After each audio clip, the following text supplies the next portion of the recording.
I would like to start by asking you a question. Who knows Southern Kosen? Any of you met Southern Kosen? No. Okay, I want to save your data bundles for those of you who are on Celsius.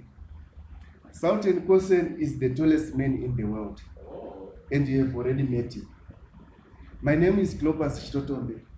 I was born in the eastern part of Zimbabwe, in a rural village. I was born in a family of 6 with gender equality, 3 boys and 3 girls. My parents were based in Boera, in the eastern part. My mother is a peasant farmer. She has never earned a salary. My father is late, but he was a builder. He worked at a Roman Catholic mission.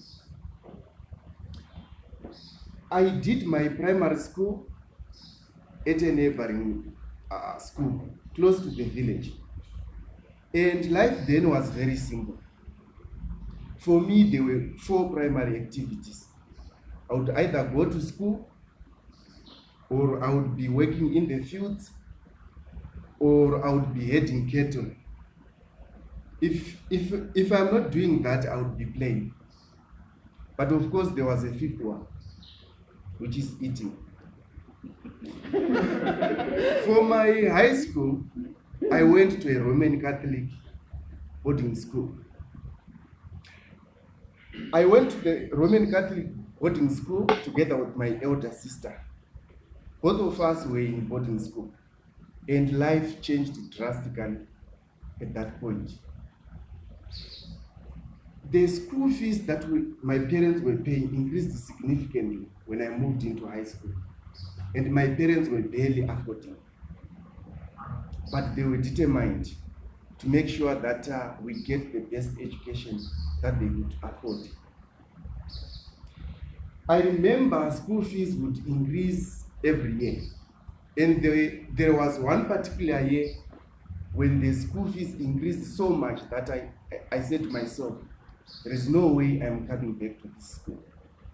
But I was mistaken. My parents worked even harder to make sure that we remained in school. I remember there was one particular day when I was regenerated.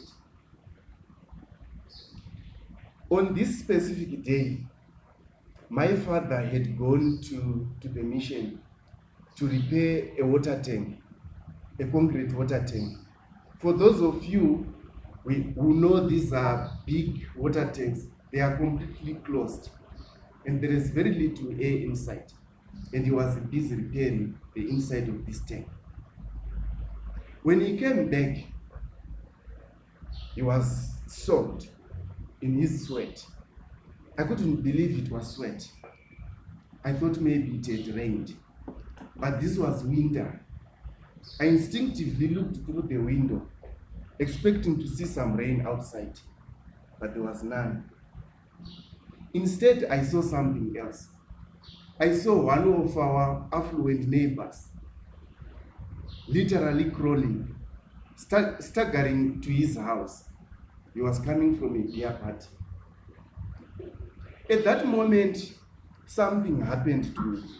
I realized that although my father liked drinking beer, he hardly drank beer. And the reason being, he neither had the time, neither could he afford the cost of drinking beer. At that point, I realized that much as I thought that I was coming from a poor family, we were actually rich in terms of parental support and care. At that point, my perspective changed completely. And that change in perspective pulled me through the rest of my high school. It also pulled me through into my university education. It has also been pulling me through whenever life throws curveballs at me. From that moment, I started walking tall. And in fact, since that day, In my world, I am the tallest man in the world. I am Sultan Kosa. Forget him. The tallest man in the world is Clopas Shtoton. Thanks to my parents, who are the giants upon which I stand. Fellow Toastmasters, I want to say to you, all of you have met the tallest man in the world, and all of you are the tallest men in the world. There are those giants in your life upon which you stand, but the question is, who are they? I thank you.